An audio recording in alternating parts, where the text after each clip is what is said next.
முன்னாள் முதலமைச்சர் எடப்பாடி பழனிசாமி அவர்கள். மாண்பு பேரவைத் தலைவர்களே, ஒரு கட்சி சார்பாக போட்டியிட்டு அந்த கட்சி வேட்பாளர் வெற்றி பெறுவதற்கு எவ்வளவு கடுமையான உழைப்பார்கள் சிந்தித்து பார்க்கணும். இங்கே வந்திருக்கிற எல்லா எம்எல்ஏவுக்கும் தான் பொருந்தும். இதே எங்கள் எம்எல்ஏ மட்டும் பொருந்தும் நினைக்காதீங்க, அனைவருக்கும் பொருந்தும். ஒரு சட்டமன்ற உறுப்பினரை தேர்ந்தெடுப்பதற்கு அந்த கட்சியின் சார்பாக சுமார் 6000 பேர் பணியாற்றினா தான் அந்த வேட்பாளர் வெற்றி பெற முடியும். இரவு பகல் வராமல் ரத்தத்தை விரைவாக சிந்தி வாக்களை சந்தித்து வாக்களை பெற்று வெற்றி பெற்ற பிறகு அவர் வெளியேறினா அந்த கட்சியில் தொண்டர்கள் எப்படி மனம் கொதிக்கும் என்பதை உணர்வுபூர்வமாக நீங்கள் சிந்திக்கப்பட வேண்டும். நீங்கள் முதல் எம்எல்ஏ ஆகிருக்கிறீங்க, நான் 6 முறை எம்எல்ஏ ஆகியிருக்கிறேன், புரியுதுங்களா? ஒரு முறை நாடாளுமன்ற உறுப்பினர் ஆகியிருக்கிறேன். ஆக சிந்திக்க வேண்டும். அந்த அடிப்படையில் நான் ஒரு கட்சியுடைய பொதுச்செயலாளர் என்ற அடிப்படையில் எங்களுடைய கட்சியின் சார்பாக அறிவிக்கப்பட்டு தலைமை அறிவிக்கப்பட்ட அந்த அறிவிப்புக்கு இணங்க அனைத்து இந்திய அண்ணா திராவிட முன்னேற்ற கழக கட்சி நிர்வாகிகள், எங்களுடைய கூட்டணி அங்க வைக்கின்ற கட்சியுடைய நிர்வாகிகள், தொண்டர்கள் அத்தனை பேரும் உழைத்து தான் இவ்வளவு பேர் வெற்றி பெற்றிருக்காங்க. அதனால தான் அந்த கருத்தை சொல்ல வேண்டிய நிலைக்கு நான் தள்ளப்பட்டேன் என்பதையும் தங்களுடைய கவனத்துக்கு கொண்டு வரேன். அதோட தாங்களுடைய சொன்ன கருத்து உண்மையிலேயே உண்மையை காயப்படுத்தி இருக்குது. 2 பேரும் ஒன்னா சேரல, இல்லை நீங்க இருந்த காலத்திலையும் ஒன்னா சேரல, நாங்க இருக்கிற காலத்திலையும் ஒன்னா சேரல என்பதையும் ஒரு விளக்கம் மட்டும் நான் சொல்லிடுறேன். குதிரை பேரம் என்று உங்கள் தரப்பில் சொல்லப்பட்டவுடன் குதிரையும் அல்ல கழுதையும் அல்ல சொல்லி முடித்த பிறகு அவர் அதை ஒட்டி பேசியதால் இந்த கருத்தில் 2 பேரும் உடன்படி என்ற அர்த்தத்தில் தான் நான் சொன்னேனே தவிர நீங்கள் அது வேறு அர்த்தத்தில் நீங்கள் அர்த்தப்படுத்திக் கொள்ளக்கூடாது. அடுத்து நீங்கள் இப்போ முடிங்க, நீங்கள் முடி முக்கூர் சுப்ரமணியன், நீங்கள் உட்காருங்க.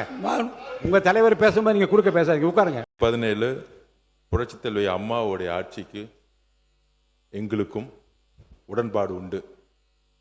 2017க்கு அப்புறம் அந்த உங்களுடைய ஆட்சிக்கும் எங்களுக்கும் உடன்பாடு இல்லை.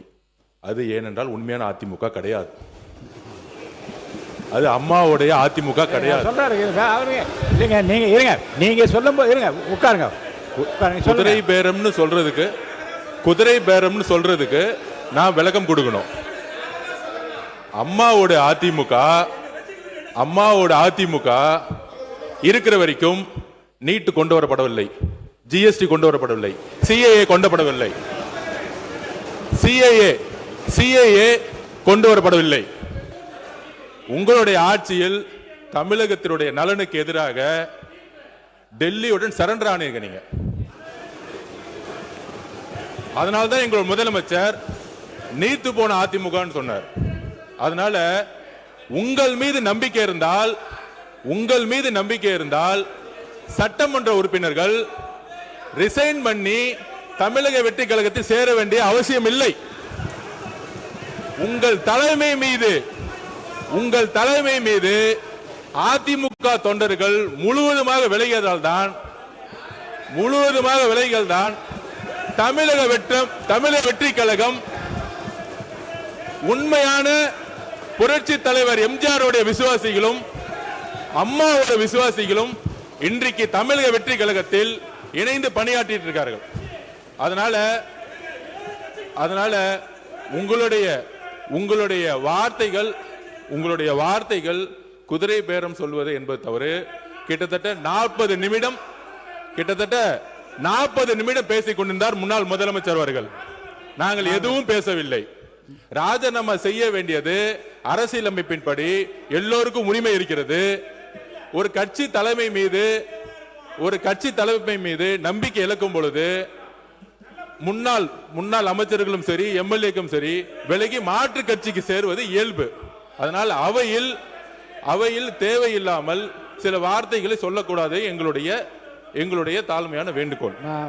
உறுப்பினர் எரிசக்தி துறை சட்டத்துறை அமைச்சர், சட்டத்துறை அமைச்சர் அவர் சொல்லி முடிச்சிருங்க. பேசுங்க, ஏதோ சொல்லணும். இடையில குறுக்கிட்டாதீங்க, கடைசியா பேசுங்கன்னு சொன்ன இல்லையா? கடைசியா இப்ப பேசுங்க. மாண்புமிகு பேரவைத் தலைவர் அவர்களே, மாண்புமிகு முன்னாள் முதலமைச்சர் பேசும்பொழுது மின்சார கட்டணம் உயர்த்தப்பட்டுள்ளதா சொல்லியிருந்தார். அந்த மாதிரி எந்த வகையிலும் மின்சார கட்டணம் உயர்த்தப்படவில்லை. அது இல்லாமல் மதுரையில் இந்த சிறைவாசி, அதாவது சிறைத்துறையில் இருந்த சிறையில் இருந்தவர் மரணம் அடைந்தான்னு சொல்லியிருக்கார். உடல்நலம் சரியில்லாமல் மரணம் அடைந்தார். அது குறித்து விரிவாக அனைத்தும் அறிக்கையும் கொடுக்கப்பட்டுள்ளது. கடைசியாக இந்த குதிரை பேரம் என்பதை ஏற்கனவே பல முறை பேசிவிட்டோம், அதை பத்தி பேசக்கூடாது என்பது சொல்லிவிட்டோம். ஏற்கனவே இதை பற்றி நான் சொன்னேன். குதிரை பேரம் இல்லை, கழுதை பேரம் இல்லை, முடிச்சிருங்க. பேசக்கூடாது, நீக்கப்படுகிறது சொன்னேன். இப்போ அந்த வார்த்தை நீக்கப்படுகிறது. யாரும் இங்கே கூவாத்தூரில் நடந்ததை பற்றி யாரும் பேசவில்லை. இது ஒன்றும் கூவாத்தூர் இல்லை. குதிரை அவர்கள் தானாக முன்வந்து அவர்கள் தலைமை மீது அதிருப்தி கொண்டு அவர்கள் தானாக முன்வந்துதான் ராஜினாமா செய்தார்கள். இங்கே எந்த கூவாத்தூரும் நடக்கவில்லை. அவை முன்னவர்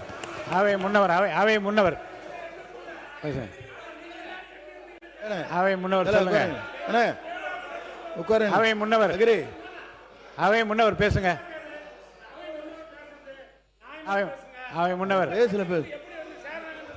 அவை முன்னவர் உட்காருங்க. நீங்க போய் உட்காருங்க சொல்றேன். பேசுறீங்களா? இல்ல நீங்க அவை முன்னவர் அவங்க கிட்ட பேச, என்கிட்ட சொல்லுங்க. பேசுங்க. நீங்க உங்களுக்கு அனுமதிக்கிறேன். தலைவர்களே, நான் பேசுறதா வேண்டாமா? இப்படி கத்திட்டு இருந்தா இல்லங்க, நான் அனுமதிக்கிறேன். நீங்க பேசுங்க. மாண்புமிகு பேசுங்க. மாண்புமிகு பேரவைத் தலைவர் அவர்களே, மாண்பு உறுப்பினர் இல்லை, நான் சொல்ல முடியும் வரை விடுங்க. உட்காருங்க ப்ளீஸ். உட்காருங்க. அக்ரி. உட்காருங்க. நான் பேசுறேன். நெருங்க. அவை முன்னவர், நீங்க ஒரு எக்ஸ்பீரியன்ஸ் பர்சன், நீங்க என்ன பார்த்து பேசுங்க. அவங்கள்ட்ட பேசுங்க. மாண்புமிகு இல்ல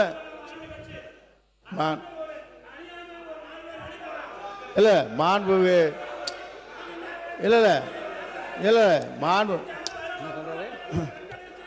இல்ல மாண்புமிகு பேரவைத் தலைவர் அவர்களே, உங்களுக்கு உட்காருங்க. உறுப்பினர் பேசுறீங்களா? உறுப்பினர் போய் உட்காரு. நீங்க உள்ள போய் உட்காரு. அவங்க இடத்துல உட்காருங்க. இருங்க, பேச வைக்கிறேன், பதில் சொல்ல வைக்கிறேன். உங்களுக்கு பதில் சொல்றதுக்கு அனுமதி தரேன். உட்காருங்க. இல்ல நீங்க உறுப்பினர் முக்கூர் சுப்பிரமணியம் அவங்க இருக்கையில போய் அமருங்க. எல்லாரும் அவங்க இருக்கையில அமருங்க. இப்ப அவர் சொன்னதுக்கு பதில் சொல்ல உங்களுக்கு தான் நான் நேரம் தரேன். உட்காருங்க. பாருங்க, அருமையா இருங்க. 45 இருங்க. முன்னாள் முதலமைச்சர் உட்காருங்க. உட்காருங்க.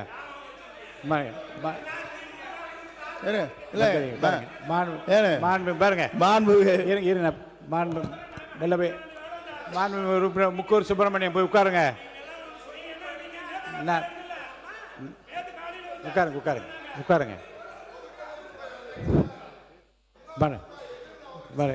இல்ல உட்காருங்க.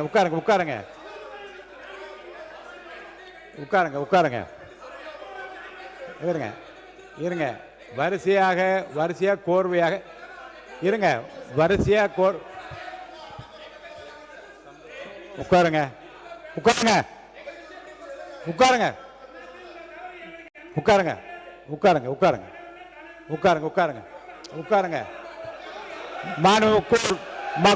முக்கூர் சுப்பிரமணியம் உட்காருங்க.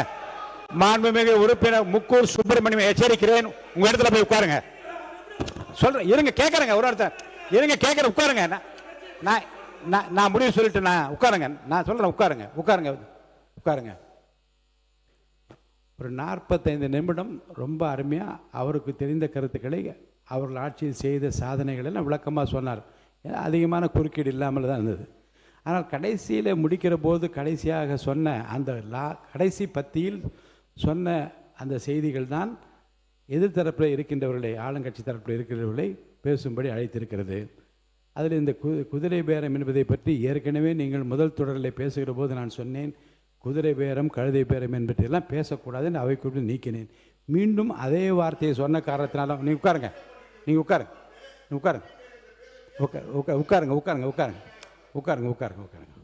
நீங்கள் 2 பேரும் சேர்ந்து பேசுறது எனக்கு தெரியும். அமைதியாக உட்காருங்க.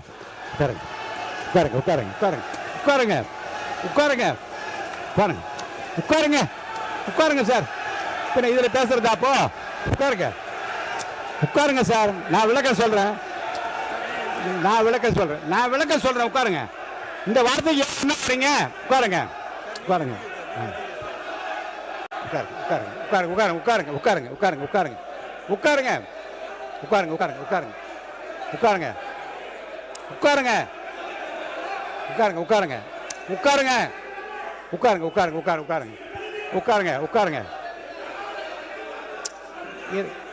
அந்த வார்த்தை இல்லங்க. குதிரை பேர் என்ற வார்த்தைன்னு சொன்ன உடனே அவரே இருந்து சொல்ற 2 பேரும் அந்த வார்த்தைக்கு ஏன் உடன்படி என்று கேட்கற. உட்காருங்க.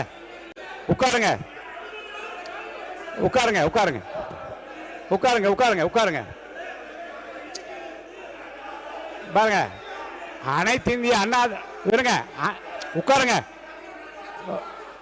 அனைத்து இந்திய அண்ணா திராவிட முன்னேற்ற கழக உறுப்பினர்கள் அவர்கள் உரிமையை நிலைநாட்ட முயற்சிக்கிற போது மிதி வேணா உட்காருங்க, இருங்க, உட்காருங்க, இருங்க, இருங்க, ஏங்க. அனைத்து இந்திய அண்ணா திராவிட முன்னேற்ற கழக உறுப்பினர் தங்கள் உரிமையை நிலைநாட்ட முயற்சிக்கிற போது மாற்றுக்கு வேறு கட்சியை சேர்ந்த உறுப்பினர் அந்த கருத்தை ஒட்டி மீண்டும் குதிரை என்ற வார்த்தையை சொன்னால் 2 பேர் இந்த விஷயத்தில் ஒன்று சேர்ந்து கொள்வது கேட்ப என்ன தவறும் கிடையாது. உட்காருங்க, உட்காருங்க, உட்காருங்க, உட்காருங்க, உட்காருங்க, உட்காருங்க, உட்காருங்க, உட்காருங்க, உட்காருங்க, உட்காருங்க, உட்காருங்க, உட்காருங்க.